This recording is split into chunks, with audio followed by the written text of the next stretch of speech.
निवडणुकांच्या पार्श्वभूमीवर लाडकींना खुश करून मतं तर मिळवली, मात्र आता त्यांचे हप्ते देताना सरकारच्या नाकातोंडातून धूर येतोय आणि त्यामुळे जनतेच्या इतर कल्याणकारी योजना बंद करण्याची नामुष्की महायुती सरकारवर आली आहे।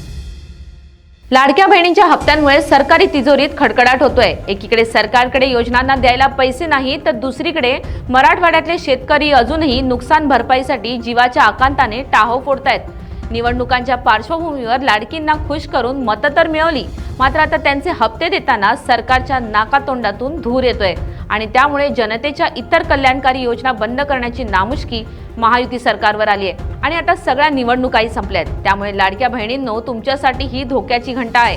तुमचेही हप्ते कधीही बंद होण्याची शक्यता नाकारता येत नाही। आता ग्राफिक्सच्या माध्यमातून पाहूया की लाडकी बहीण योजनेमुळे कोणत्या कोणत्या योजना बंद झाल्यात।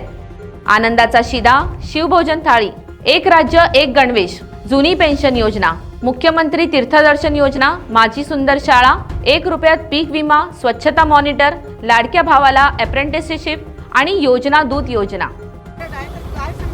बघा, हा पैसा नाही आहे, हे लाडक्या बहिणींमुळे नाहीये। जे सरकार आता सांगते ना की लाडक्या बहिणींमुळे भार वाढलेला आहे, हे खोटं आहे। आम्ही पण शिवभोजन थाळी सुरू केली होती, कुठेही असा भार वाढत नाही। यांचा जो भार वाढलेला आहे किंवा पैसे जे गायब होत आहेत ते ह्यांच्या भ्रष्ट मंत्र्यांमुळे होत आहेत। लाडक्या बहिणींचे अनुदान कट करण्याचं काम या सरकारनं त्या ठिकाणी केलं का? ही केवायसीची अट पूर्वी नव्हती का? सरकारकडे पैसे नाहीत म्हणून आता जे अनुदान मिळते त्यांचं कमी करण्याचा प्रयत्न चालू आहे।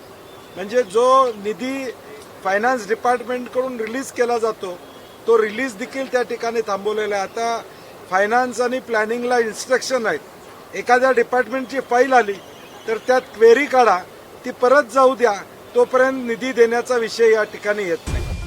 निवडणुकीआधी ज्यावेळी लाडकी बहीण योजनेची घोषणा करण्यात आली त्यावेळी ही योजना केवळ निवडणुकीसाठी सुरू केल्याची टीका विरोधकांकडून होत होती। निवडणुकीनंतर ही योजना बंद होईल असंही भाकीत विरोधकांनी वर्तवलं होतं। मात्र काही झालं तरी लाडकी बहीण योजना बंद होणार नाही असं सरकारमधले नेते सांगत होते। मात्र आता तेच सरकारच्या अंगलट आलंय आणि त्याचा फटका म्हणून इतर योजना बंद करण्याची वेळ सरकारवर येताना दिसते।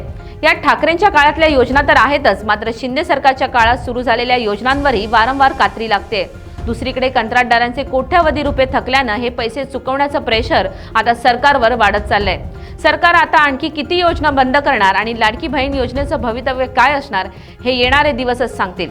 Bureau report, LS Marathi.